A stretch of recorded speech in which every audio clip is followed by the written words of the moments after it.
माननीय नरेंद्र मोदींच्या नेतृत्वाखाली एकनाथ शिंदेजी, देवेंद्रजी फडणवीस, अजितदादा पवार आणि रामदास आठवलेंचे आरपीआय या सगळ्यांनी जे एकत्रित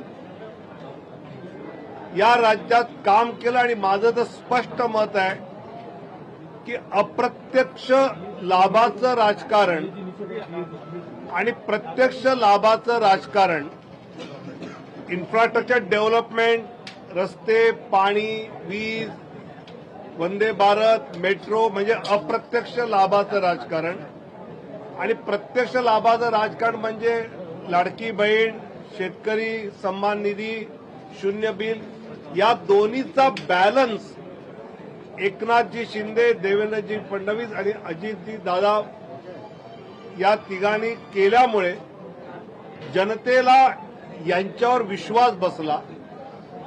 दुसरं मला असं वाटतं की भाजप शिवसेनेची जी नैसर्गिक युती होती ती शरद पवार साहेबांनी, उद्धवजींनी 19ला तोडली. त्याचा एक वेगळा राग विशेषतः माननीय बाळासाहेबांच्या मतदारांच्या मनात होता. रोज सकाळी राज्याचं राजकारण कलुषित होणारं वक्तव्य भांडूपवरनं यायचं आणि ज्यावेळी एकनाथ शिंदेनी बाळासाहेबांचं हिंदुत्वाचं धनुष्यबाण, हिंदुत्वाचं शिवसेना नाव हे हिंदुत्वाच्या मूळ प्रवाहात भाजपबरोबर आणल्यामुळे एकनाथ शिंदे साहेबांना बाळासाहेबांच्या विचारांची मतं ही बीजेपीच्या बरोबर मिळाली. मला असं वाटतं की महाराष्ट्रातला हा विजय, बिहारमध्ये पोटनिवडणुकीत 4 पैकी 4 जागा एनडीए पुढे,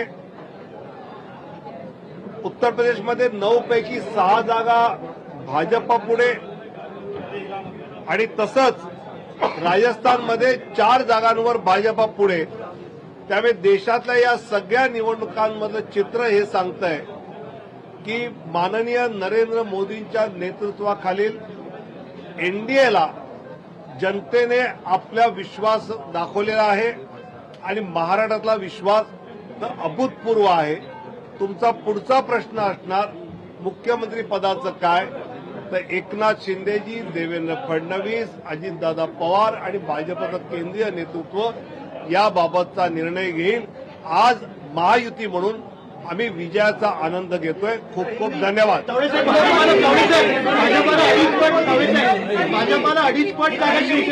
महाराष्ट्र में मतदाताओं ने जो भाजपा महायुति को जबरदस्त जीत दिलाई है, माननीय नरेंद्र मोदी जी के नेतृत्व में एकनाथ जी शिंदे, देवेंद्र जी फडणवीस और अजित दादा पवार, रामदास आठवले आरपीआई के, इन सब ने मिलकर जो चुनाव अच्छी तरह लड़ा, जो सरकार अच्छी तरह चलाई, विशेषकर मुझे लगता है कि प्रत्यक्ष लाभ की राजनीति और अप्रत्यक्ष लाभ की राजनीति होती है. अप्रत्यक्ष लाभ की राजनीति में जो पायाभूत सुविधा होती है, इंफ्रास्ट्रक्चर डेवलपमेंट होती है, वंदे भारत ट्रेन होती है, मेट्रो होती है, सड़क होती है, पानी होता है, और प्रत्यक्ष लाभ में लाडली बहना होती है, किसान सम्मान होता है, जीरो इलेक्ट्रिसिटी बिल का विषय होता है. इसका एक बहुत सुरेख मिलाप एकनाथ जी शिंदे, देवेंद्र जी और अजित दादा ने किया और इसलिए जनता ने पूरा भरोसा रखा. साथ ही 2019 में माननीय शरद पवार साहब ने आदरणीय उद्धव जी को लेकर बीजेपी का अलायंस जो तोड़ा, वो माननीय बाला साहब ठाकरे जी के वोटर्स को पसंद नहीं आया. और जब एकनाथ शिंदे बाला साहब जी का हिंदुत्व का धनुष्यबाण, हिंदुत्व का शिवसेना ये नाम भाजपा के साथ मेन स्ट्रीम में ले आए, तो लोगों ने उनको भी बहुत अच्छी तरह से उसका स्वीकार किया. ये आज दिखाई दे रहा है.